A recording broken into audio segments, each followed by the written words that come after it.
Alright, so this is our first of 3 lesson videos for Chapter 18, which is renewable energy resources. So in Chapter 17, we learned about non-renewable. Those were our fossil fuels and our nuclear power. So coal, oil, natural gas, and uranium, which is our nuclear power source. And those are considered non-renewable because we cannot replenish them once we use them. So now we're going to focus on renewable ones that can be replenished. So the first one we're going to talk about is solar energy, direct solar energy. So only a small portion of the sun's energy reaches the Earth's surface. So remember, we talked about sun's reflected. Most of it just shines in a different direction. So solar energy is always available. We cannot use it up like fossil and nuclear fuels. All right, so even though we can mine all the coal and run out, the sun is going to continue burning. Now, eventually, if you know anything about the life cycle of stars, eventually our sun should stop burning, but hopefully it won't be anywhere close to the end of our lifetimes. Solar energy must be collected and transformed into other forms for it to be useful as an energy source. So yes, it's great for heat, but if we want to turn it into electricity or something like that, we have to turn it into that form of energy. So energy can't be created or destroyed, but like we can turn heat energy into electrical energy if we want to through certain means. So what are some ways we use solar energy? Well, there's active solar heating. Collectors absorb solar energy as heat, and pumps and fans distribute the collected heat. It's primarily used for heating water. So you can use it for heating your house, you can use it for heating swimming pools. It can provide a family with hot water year-round. So for example, these are kind of boxes that house pipes that water can run through, and so as the sun shines on it, it heats that water, and then you can store it in your hot water heater instead of having to use electricity or propane or something like that to keep that water hot. And so that is active solar heating. The sun shines on it, it heats up that water, and we get to use that hot water. The other type is passive solar heating. This does not require mechanical devices to distribute the collected heat. So design features are used to warm buildings in the winter and keep them cool in the summer.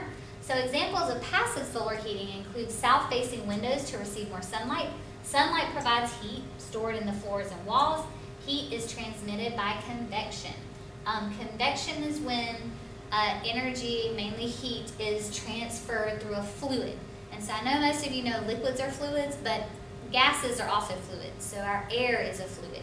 And so that's where we get convection currents, where you know how the hot air rises and then it cools off and then it sinks, like the lava lamp we talked about. That's what's happening here. Buildings must be well insulated to maintain the heat. So if you can get the sun shining in your house to warm it up, you got to then keep the heat inside. So you have to have good insulation for that. So another way we use solar energy is through photovoltaic cells. They're constructed of a wafer or thin film of solid-state materials treated with certain metals. This film will generate electricity when it absorbs solar energy. So here's an example of where we transform it. So it comes in as heat energy, and then as it shines on those photovoltaic cells, it can be turned into electrical energy. A lot of you have used calculators, but they have that little itty solar panel on them. It has no pollution and minimal maintenance. It absorbs sunlight even on cloudy or rainy days because the sun's still out. It might not be as powerful, but it's still out. Currently limited by low efficiency. So large-scale power generation requires too much land to generate sufficient electricity.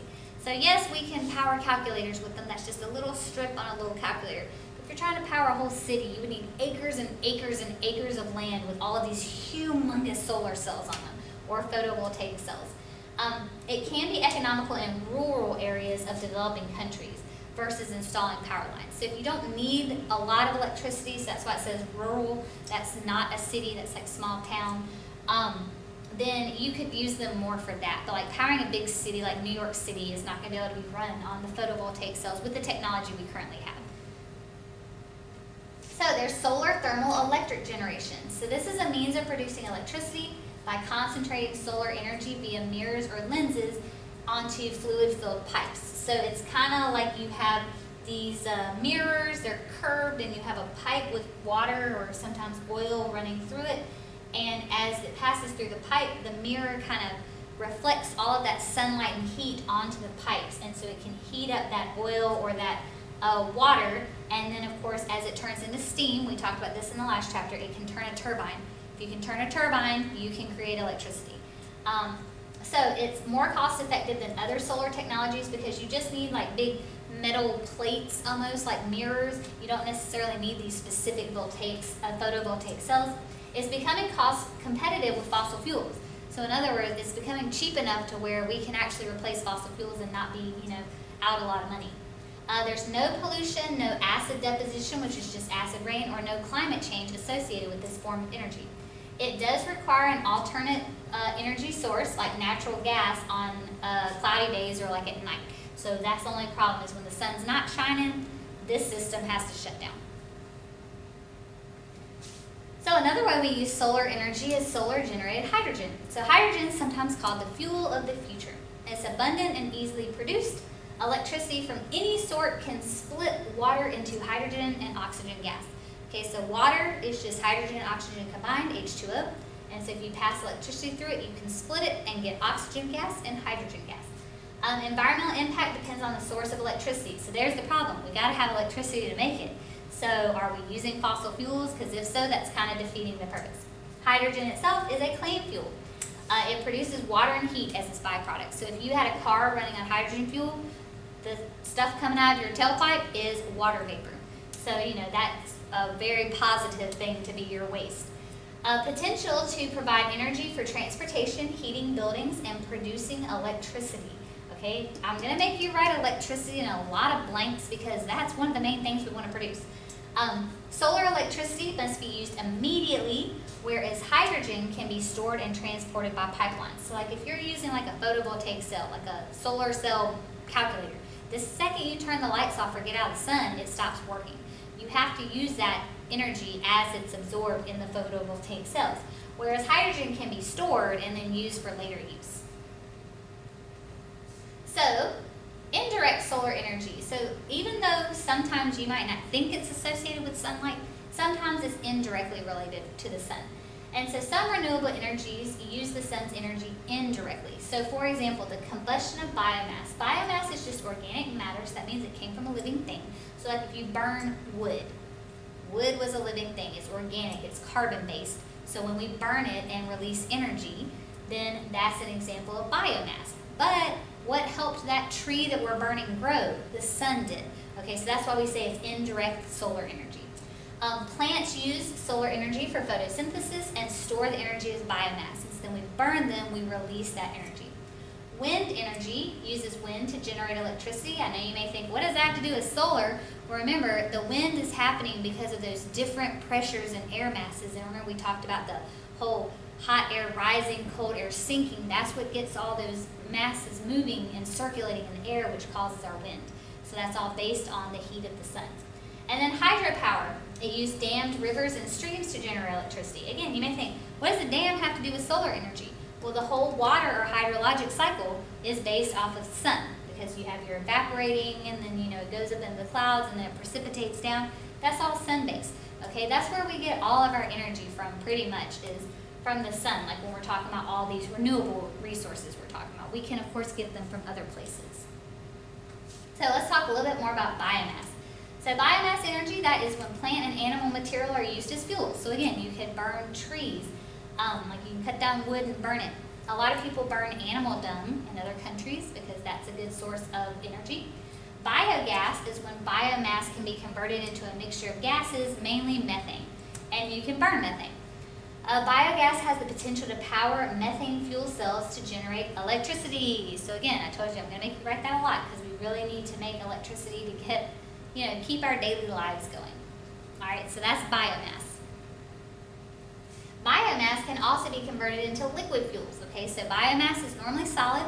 We can make biogas, as I just said, that's released, or it can be converted into liquid fuels like methanol, ethanol, and biodiesel. Biomass is attractive to politicians and consumers as an energy source because it reduces the dependence on fossil fuels, because remember, we know they're going to run out at some point.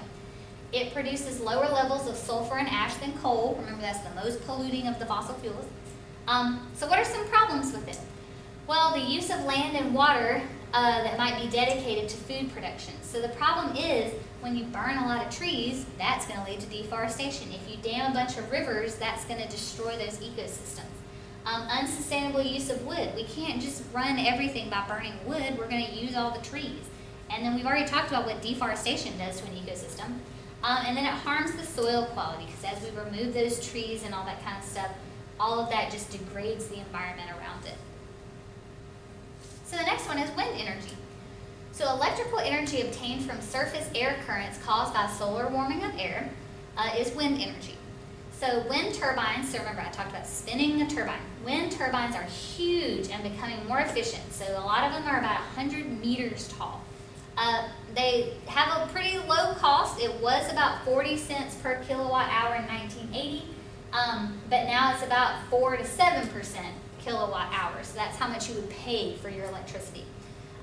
It's cost competitive with most conventional energy. So in other words, because it's getting cheaper, then people want to use it more because it's comparative to those fossil fuel costs. Currently, wind power is captured and placed in regional electricity grids. There's no waste and it's clean energy, and so you have these huge windmills, okay? This, I know you might not be able to see well, but there's a tiny building right here. This is a whole building, and that's how big the windmill is. Here's the building right there. You probably can't even see it.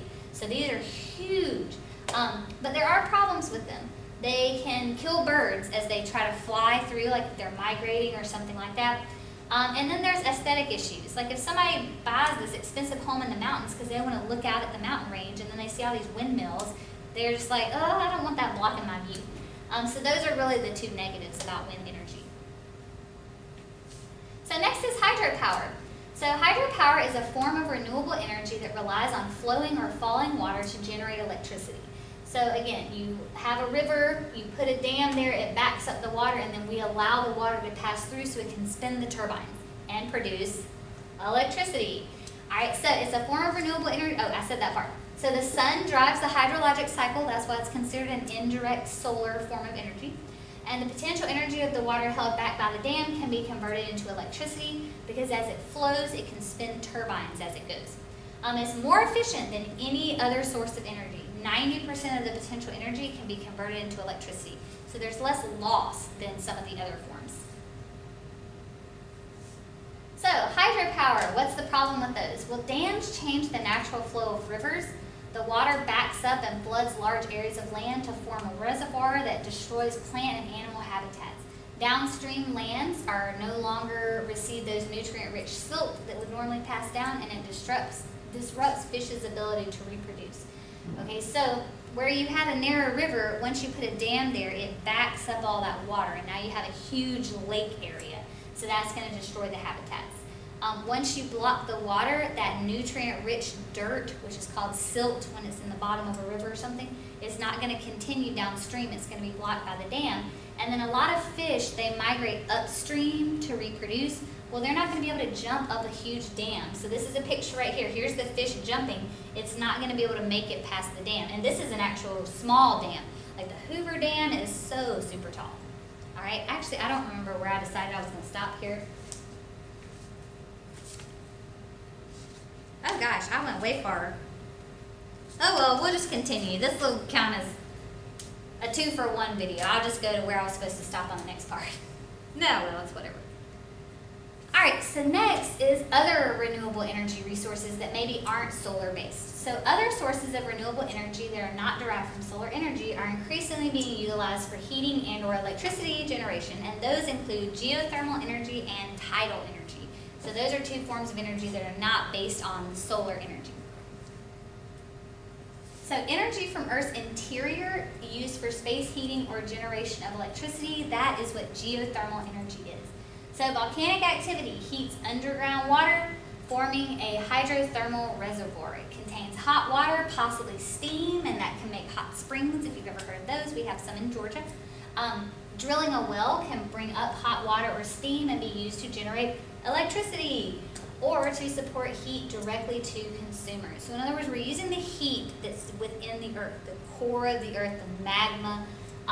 That's a lot of heat, and so we can harness that. It's inexpensive and reliable where available. So that's the problem. It's not available everywhere. We don't live next to a volcano. We do have some hot springs near us.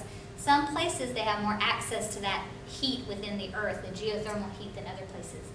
So the U.S. is actually a large producer of geothermal electricity. Iceland is a volcanic island, and so they generate electricity and they heat 2/3 of their home just using geothermal energy, so energy within the earth. Geothermal energy is renewable on the human time scale. So in other words, as far as we're concerned, we can't use it up, but of course, eventually it will be used up. All right, so we'll stop here. Like I said, I really crammed in 2 sets of notes in this one video, but that's fine. I'm assuming most of y'all won't watch the videos anyway, and you'll just click through the PowerPoint.